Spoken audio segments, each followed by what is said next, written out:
Em nome do Pai, do Filho e do Espírito Santo, a graça de nosso Senhor Jesus Cristo, o amor do Pai, a comunhão do Espírito Santo estejam convosco. Bendito seja Deus que nos reuniu no amor de Cristo. Evangelho de Mateus, capítulo 20, de 1 a 16. Naquele tempo disse Jesus aos discípulos esta parábola. O reino dos céus é como a história do patrão que saiu de madrugada para contratar trabalhadores para a sua vinha. Combinou com os trabalhadores uma moeda de prata por dia e os mandou para a vinha. Às 9 horas da manhã, o patrão saiu de novo, viu outros que estavam na praça, desocupados, e lhes disse: Ide também vós para a minha vinha, e eu vos pagarei o que for justo. E eles foram. O patrão saiu de novo, ao meio-dia e às 3 horas da tarde, e fez a mesma coisa. Saindo outra vez pelas 5 horas da tarde, encontrou outros que estavam na praça e lhes disse: Por que estáis aí o dia inteiro desocupados? Eles responderam: Porque ninguém nos contratou. O patrão lhes disse: Ide vós também para a minha vinha. Quando chegou a tarde, o patrão disse ao administrador: Chama os trabalhadores e paga-lhe uma diária a todos, começando pelos últimos até os primeiros. Vieram os que tinham sido contratados às 5 horas da tarde, e cada um recebeu uma moeda de prata. Em seguida vieram os que foram contratados primeiro e pensavam que iam receber mais. Porém, cada um deles também recebeu uma moeda de prata. Ao receber o pagamento, começaram a resmungar contra o patrão. Esses últimos trabalharam uma hora só e tu os igualastes a nós que suportamos o cansaço e o calor do dia inteiro? Então o patrão disse a um deles: Amigo, eu não fui injusto contigo. Não combinamos uma moeda de prata? Toma o que é teu e volta para casa. Eu quero dar a este que foi contratado por último o mesmo que dei a ti. Por acaso não tenho o direito de fazer o que quero com aquilo que me pertence? Ou está com inveja porque estou sendo bom? Assim, os últimos serão os primeiros serão os últimos. Palavra da salvação. Glória a vós, Senhor. Gente, uma riqueza de texto, onde a gente poderia passar o dia inteiro trabalhando frase por frase, versículo por versículo, para enriquecer a nossa compreensão do texto. Mas vamos ver o que é possível dizer hoje desta belíssima parábola. Jesus começa a falar em parábola para que possa transmitir de maneira mais compreensível o que ele está querendo dizer.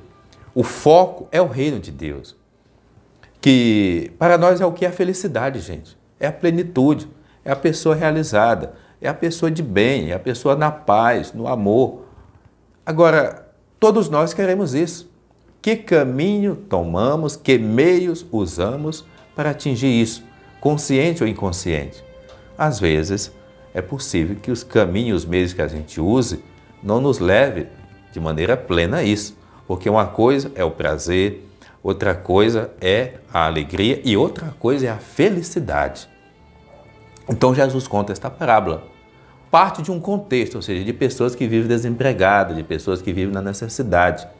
Nós estamos vivendo um tempo de política e alguns candidatos que eu encontrei, eu perguntei: você sabe quantas pessoas não têm emprego na sua cidade? Você sabe quantos jovens estão sem estudar? Quantos jovens que já poderiam estar trabalhando e não estão trabalhando? Quantos analfabetos tem na sua cidade? Quantas pessoas não têm o que comer por dia? Qual é o teu projeto político?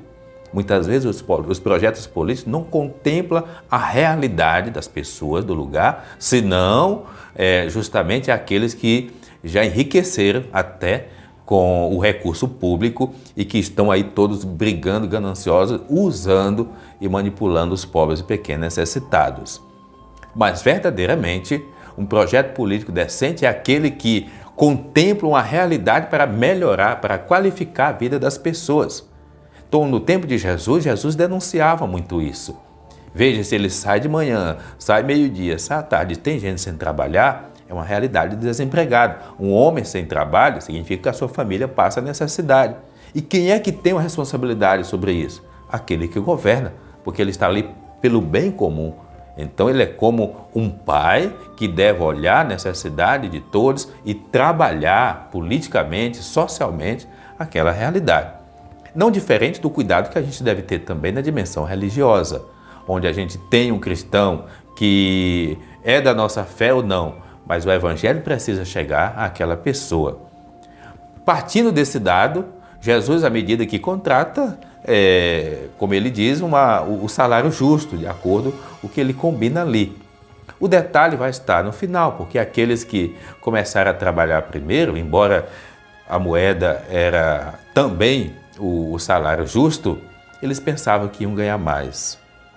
Colocando na fé, o que isso significa? Muitas vezes existe a tentação da gente achar que a pessoa que ela está mais tempo na igreja, a pessoa que está mais tempo no serviço, ela tem o céu mais garantido que aquele que está começando hoje. Gente, a nossa missão aqui na terra é só servir. E serve bem. E ter pressa de servir. E ter a urgência de que, muitas vezes, nós não estamos fazendo o que deveríamos fazer, nós não cumprimos o que deveríamos cumprir, a gente não coloca amor naquilo que deve fazer. Quer dizer, parece que as coisas de Deus a gente faz sempre com a amorosidade e ainda quer que todos pensem que nós estamos fazendo o máximo. A moeda é a salvação que Deus tem para todos nós. Se você se converteu ontem, se você se converteu hoje, ela está ali para todos nós. Porém, façamos e sejamos aquilo que nós devemos fazer e ser no tempo hábil que a gente tem, principalmente a partir desta compreensão que o Evangelho chegou até mim, que é quando eu me senti chamado para servir. Para que nós não sejamos aqueles primeiros que venham se tornar últimos ou os últimos que venham se tornar os primeiros. Deus quer a salvação para todos nós e todos nós somos contratados para a messa do Senhor. Afinal, operários faltam muitos porque, apesar de tudo, muitos são chamados, mas nem todos respondem a esse chamado. Que o Senhor nos abençoe, Ele nos dê a graça de chegarmos todos realmente à salvação pelo caminho bonito de resposta ao chamado de Deus que todos nós fazemos diariamente. O Senhor nos abençoe, o Pai, o Filho, o Espírito Santo. Amém.